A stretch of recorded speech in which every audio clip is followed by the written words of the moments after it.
Sanmasından oğlanlar жақсы отырғанбыз. Қазір сабағымызды бастамас бұрын біз сыныпты, яғни топқа бөліп алайық. Ал, жақсы.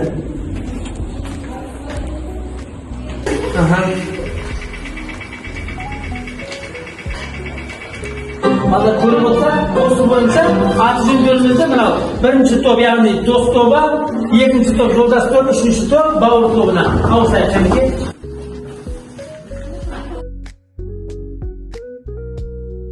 Biz sabaqda бастамас бұрын сендермен бір нақты сөз әзмесем.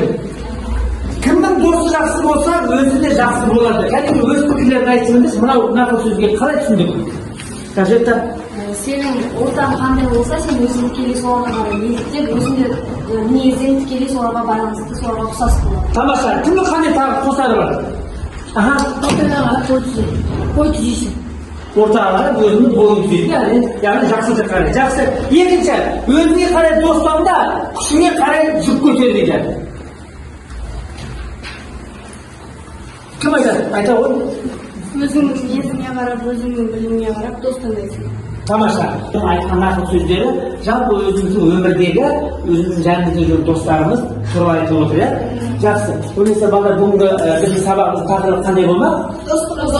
Достық тақырыбында болады. Яғни біздің бүгінгі тақырыбымыз достық өлкенің заңы.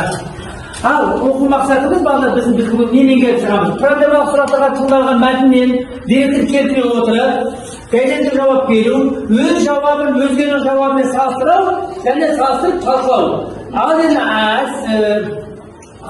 әдем бойынша етістіктің көсемше есімше түрлерін тұйық етістікті тілдесім барысында қолдану. Соның ішіндегі бүгінгі өтетініміз тұйық етістікті тілдесім барысында қолдану.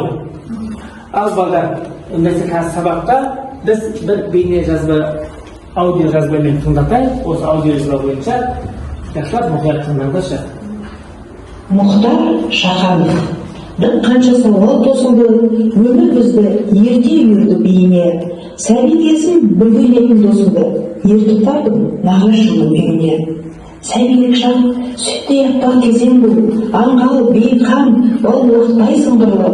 Досым кейіп көремін деп әжемнің, амносуда көз әйнегін сындырды. Енді қайттық, амаларда азайып, құтылуға өткеміз деп тарықтық. Досым менің ұян елі қашайып.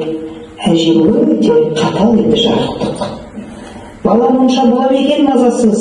Қане, қайсың көз әйнекті сындырған? Деді әжеміз. Қалдырмаймын жазасыз. Сындырған кім? Алдыма кеп тұр жолдан. Енді қайттық, кім ұсынбақ көмегін? Бұл құрсықтан құтқармақтан досымды мен сындырдым. Кешіріңіз, мен едім.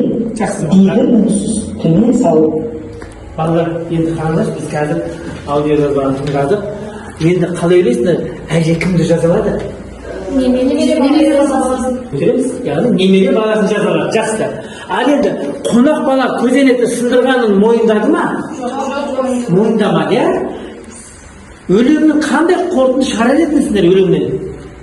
Досын ақтап тұр. Досын ақтап тұр, тағы да? Адал доспен сенімді дос екенін дұрыс айтасыздар, иә?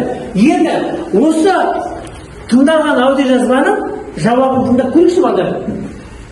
Тыңдағанда кім өлең шумағымен берілген, кім оқиды кәлікен? Оқып жіберейік. Тұрамын. Шіркін адам табиғаттан ай саңқырлы. Қанша ашулы болған өлең өсіріп, әжем мені жазалаусыз қалдырды. Қажетті жалғастыра ғой. Лезде қайта көтеріліп еңсеміз, көңіліміздің айдынында күн күлді. Сол сәттен сыбыр етті, сенбеңіз, көз әйнекті қонақ бала сындырды. Жаңағыда біз сендерге айтып өттік қой. Мына өлеңді оқыдыңдар жауабын. Енді әже жазалады ма? Жазаламаған, иә? Онда өлең шумақтан байқасын. Енді қонақ бала көзенекті сындырғанын мойындады ма? Неге? Ау? Әжесі қатал болғандықтан қорыққанынан оны мойындаған жоқ. Мойындаған жоқ. Ал бірақ Бәрібір де біліп қойдың әжесі айтып қойды. Дұрыс айтасың. Енді Одесса балдар бізде қазір грамматика бойынша тұйық етістікті тілдесім барысында қолдану деген жазамыз. Енді қазір өтетін тақырыбымыз бізде кез келген етістік не істелген, не қайда сұрақтарға жауап берейік, иә? Отыр, тұр, жат, бар, сөйле, мысалға. Ал енді соған біз түйілесін жұрнағын жалғаса, қалай болады екен? Яғни бізде түйілесін жұрнағы у деген әріп. Осы у әріпі арқылы біз сөзімізден түйілесін жасаймыз балалар. Енді қараңызшы балалар. У әріпі. Мысалға, тұр, у, отыр, у, жазу, сөйлеу. Сонда қарап сөйле деген сөз түгел болса, оған у деген жұрнақ жалғанып отыр. Ал енді осы сөздер, яғни түйілесін, түбір сөзге түйілесін жұрнақ жалғанады. Одан кейін ол көп келеді, көптік жалғау жалғанады. Лар, лер, дар, дер. Сонымен қосымша ол тәуелденеді. Ал жіктелмейді екен балалар. Енді бізде қазір сендерге мынандай бір осының қандай да бір сөз алсақ, оны біз тәуелді жалғауға жалғаймыз. Мысалға, ескер, ескеру түйілісі арқылы жасап тұрма? Менің ескеруім, сенің ескеруім, екінші жақ сыпайы жағы, сіздің ескеруіңіз, үшінші жақ, оның ескеруі. Ал енді соны көпше түрде келтірсек, біздің ескеруіміз, сендердің ескерулерің, сіздердің ескеруі.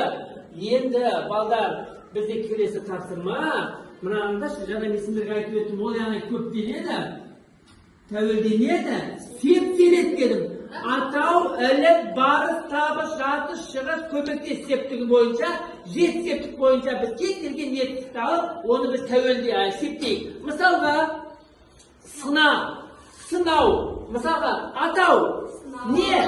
Сынау, іліп, ненің? Сынаудың, барыс, неге? Сынауға,